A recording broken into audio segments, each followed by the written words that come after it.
I wanted to do a mountain gorilla painting. Now, I think it was, it was the prints of it were to accompany a big IMAX film on gorillas.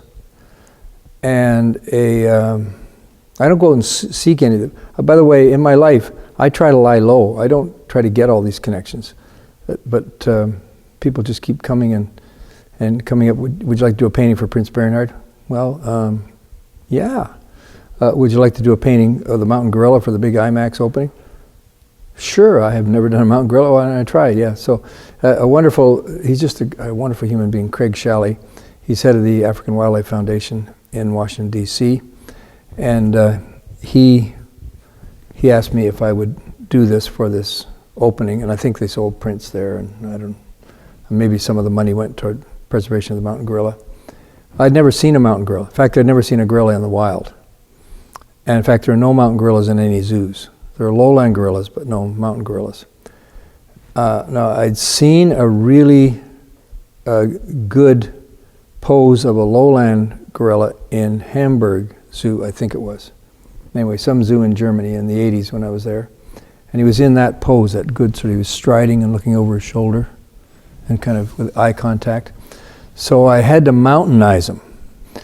And I sent an image off to Craig to critique. It was just terrible, hopeless.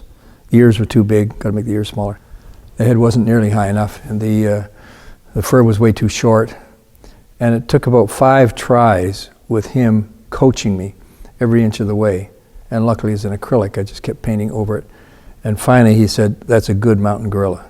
But I'd never seen one. Of course I'd seen some photographs. And I still haven't seen one, but we've had good experiences with eastern lowland, which is almost like a mountain gorilla in the eastern, what was Zaire then. The forest is Salt Spring Island.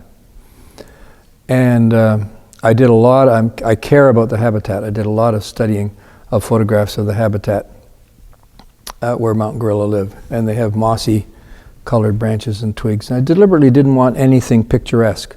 I wanted kind of a ratty looking little shrub that's all covered with moss, which I found in Salt Spring Island and a lot of this part of the world.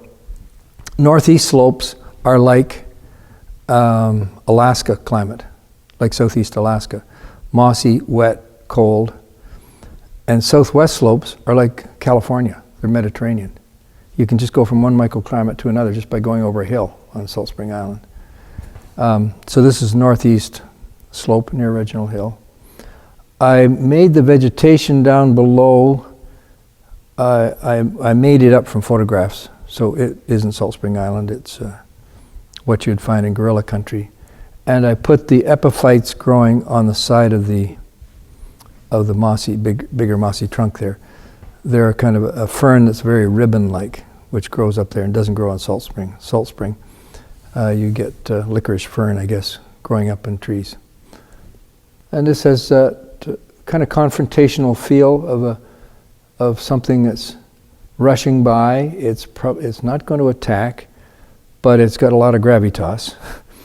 And you hope it doesn't want to get any closer to you. It's maybe slightly trying to get away, and it's giving you a dirty look over the shoulder.